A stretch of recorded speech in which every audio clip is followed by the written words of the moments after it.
Hey everyone, welcome to LifeThoughtsCamera YouTube channel.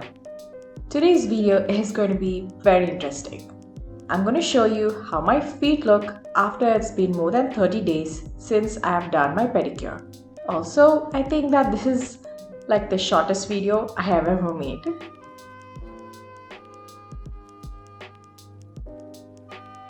So, here they are.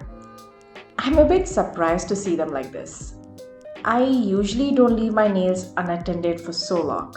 And another surprising fact is that they don't look that bad at all. No chipping and the nails look good. I guess it is because of my nail care upkeep.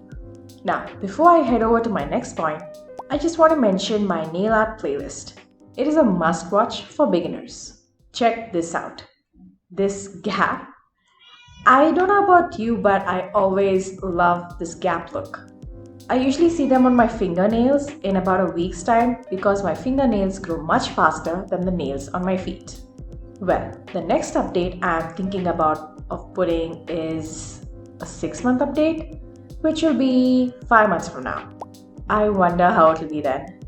If you're interested in lifestyle, do check out my other videos. Now, don't forget to thumbs up, and if you're new to my channel, don't forget to subscribe and hit the bell icon to receive all notifications. Bye!